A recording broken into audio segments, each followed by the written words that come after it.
중국과 러시아 국경 평원할 것으로 보인 이 지역에 군사들이 모습을 드러냈습니다. 중국 지역을 유린한 이들은 유히 국경지대를 빠져나갔다고 하는데요. 알고 보니 러시아군의 침입이었다고 합니다. 러시아가 군대를 뒤로 돌려 중국을 타격한 상황. 대체 어떻게? 러시아는 우크라이나 국경에서 군사를 빼내 중국을 공격한 것일까요?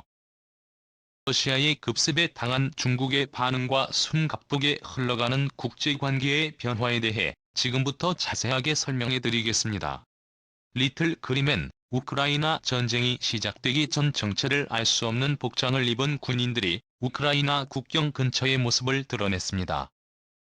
2014년 크림 반도 합병 때도 모습을 드러낸 이들은 우크라이나 전쟁 직전에도 모습을 보이며 작전을 수행했는데요. 영국 타임스가 리틀 그린맨으로 지칭한 이들의 정체에 많은 이들이 궁금증을 가졌습니다. 결국 이들 리틀 그린맨들의 정체가 러시아군이라는 사실이 밝혀지고 우크라이나를 무너뜨리기 위해 비밀리에 이들은 휘장이나 계급을 드러내지 않은 상태에서 작전을 펼친 것이 알려졌죠. 이들은 우크라이나 지역의 침투 주요 관공서를 점령하거나 우크라이나 정부에 대항하는 칠러 시위를 이끌며 내부 우크라이나 분열을 획책했습니다. 전쟁이 본격적으로 전개된 이후 이들은 자취를 감췄고 이들이 빠져나간 자리를 러시아 군인들이 진격하면서 푸틴이 공언한 리틀 그림엔 러시아군의 상징하는 존재가 되었는데요. 그런데 사라진 줄 알았던 이들이 모습을 다시 드러냈습니다. 이들이 모습을 드러낸 곳은 중국 러시아 국경지대인 바이우서. 러시아 5호는 다만스키 솜이라고 부르는 장소에 리틀 그린맨들이 모습을 보였다는 소식이 알려졌는데요. 일사불란하게 움직인 이들은 전바오 섬에 수상한 표식을 남겼다고 하죠. 중국에서는 이들의 움직임을 뒤늦게 알았다고 하는데요. 국경지대에 위치한 이곳에 러시아군이 움직일 리 없다는 생각과 우크라이나에 전력을 쏟고 있는 러시아가 이 지역까지 이동할 것이라고 누구도 생각하지 못했기 때문이죠. 중국 현지 언론을 통해 알려진 이 사실은 중국 당국의 정보 통제로 자료가 소실되는 등 중국은 러시아의 침입 사실을 감추는 상황. 하지만 실제로 시진핑 정부는 갑작스러운 러시아의 공격에 당황함을 감추지 못했다고 하는데요.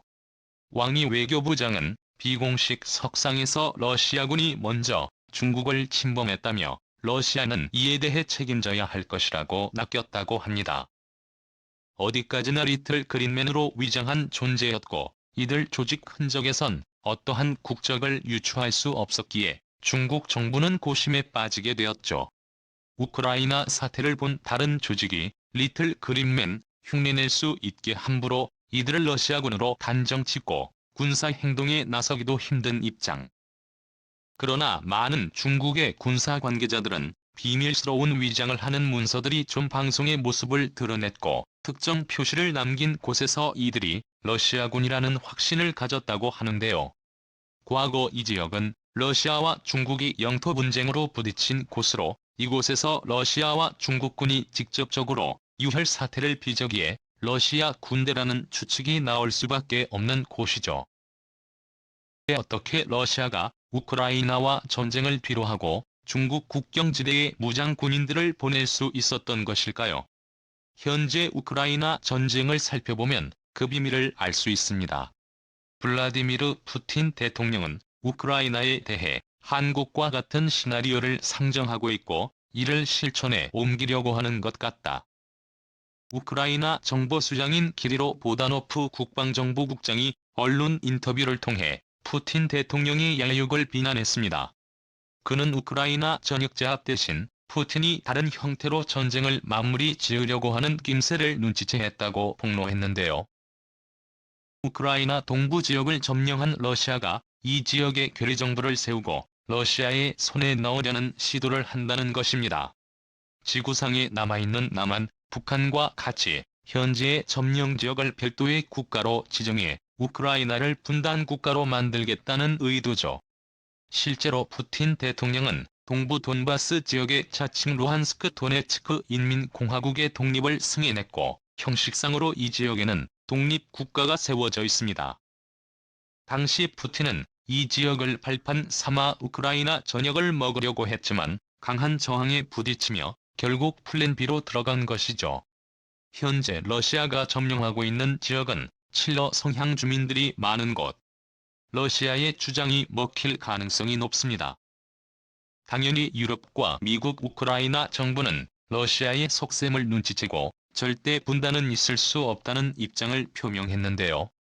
그러나 최근 전쟁이 장기화되고 교착 상태가 오래 지속되자 대립관계였던 나라들 사이에서 기묘한 흐름이 보였죠. 우크라이나 잘렌스키 대통령은 영토 문제에 있어 양보가 없다고 주장했으나 최근 언론 인터뷰를 통해 영토 문제에 있어 숙고해볼 필요가 있다는 입장으로 선회. 전쟁 종결을 위해 분단 방법 역시 고려 대상에 있다는 의견을 남겼습니다. 영국도 러시아에 대해 제재 수위를 높이고 있지만 만약 러시아가 우크라이나 전체 수복에 욕심을 부리지 않고 해군과 평화협정의 의사를 보이면 되레 국을 인정할 수 있다는 모습을 보이며 영국은 열려있다는 지수처를 전달했습니다. 미국 역시 현재 상황에 속 떠날 수 없다는 입장을 보이지만 지속적으로 들어가는 천문학적인 비용과 인력 소모를 고려한다면 러시아를 완전히 우크라이나에서 퇴출하는 것은 쉬운 일이 아니라는 것을 이미 알고 있습니다. 만약 군단 형태로 독립국을 우크라이나 내에 인정한다면 현재 벌어지고 있는 소모 전쟁을 막을 수 있고 전쟁에 맞서 우크라이나 본국을 지켜냈다는 명분도 있기에 미국도 이 시나리오를 염두하고 있는 상황. 전쟁 지속을 원치 않은 이들 국가들 덕분에 러시아는 한숨 돌릴 수 있게 되었고 최근에는 용병을 고용해 전선에 배치하는 모습을 보이며 군대의 재정비와 전략 수정의 기회가 생겼죠. 국방부는 현지 시간으로 28일 SNS를 통해 러시아 민간 군사회사인 와그너그룹이 1000명이 넘는 용병을 배치 러시아를 대리해 전투에 나설 것을 알렸는데요. 와그너그룹 용병은 아프리카 일대에서 잔혹한 명성을 떨친 이들입니다. 2014년도에 러시아가 크림반도를 병합할 때도 모습을 드러내 병합에 필요한 서비스를 제공했던 것으로 알려졌습니다. 여유가 생긴 러시아 입장에서는 중국을 칠 병력을 모을 수 있었고 병력을 되돌려 중국을 향해 급습을 한 것입니다. 그동안 박쥐 흉내를 내며 러시아를 배신하려던 중국에 치명적인 일격을 가한 것이죠. 중국은 러시아의 편도, 그렇다고 미국의 편도 아닌 오중간은 영국에서 머물며 이득을 챙기는 모습을 보였습니다. 미국의 경제 제재가 굉장한 효과를 불러일으키자 이를 본 중국은 섣불리 전면에 나서 러시아를 도우면 자신도 큰일 날 수 있다는 것을 몸으로 깨달았죠. 주위에서만 러시아를 도우며 미국의 눈치를 보는 행동으로 러시아의 분노를 일으켰습니다. 당연히 경제 군사적으로 많은 협력을 한 중국이 강력한 지지를 보내며 미국에 맞서 중요 동맹으로 힘을 보탤 것이라 예측한 러시아는 중국에게 배신감을 느꼈죠.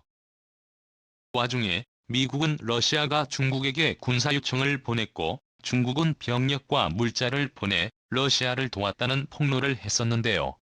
여기에 중국은 전혀 그런 일이 없다고 부인하며 미국이 중국을 견제하기 위한 가짜 정보라고 반박했습니다.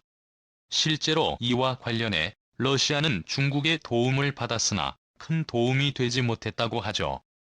러시아는 여러 번 중국에게 도움을 요청했으나 거절을 당하고 심지어 중국이 러시아의 공격을 틈타 영토 침략을 감행한 사실을 알게 되었습니다.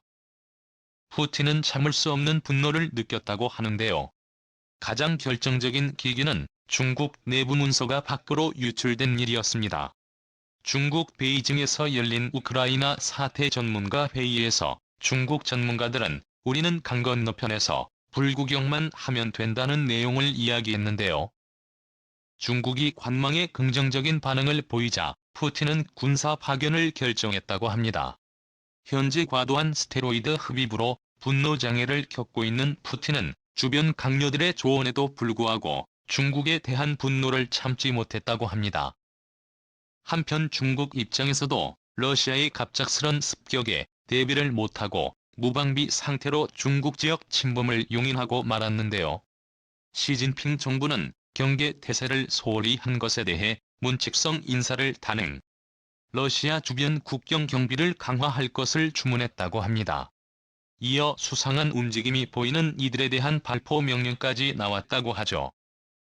때마침 세르게이 라브로프 러시아 외무장관이 중국 안휘성시에서 열리는 아프가니스탄 주변국 외무장관 회의의 모습을 드러낼 것을 발표하며 이에 대해 중국 정부는 러시아와 담판을 지을 계획이라고 하죠.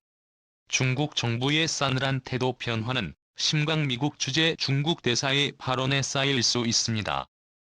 그는 홍콩 펑황TV와의 인터뷰에서 중국과 러시아의 협력에는 금지구역은 없지만 마지노선은 존재한다는 인터뷰를 보여 이전과는 다른 온도의 반응을 보였습니다. 시진핑은 베이징 동계올림픽 직전 방중한 블라디미르 푸틴 러시아 대통령과의 자리에서 중국 러시아 우호에는 한계가 없다며 친분을 드러낸 것과 달랐죠.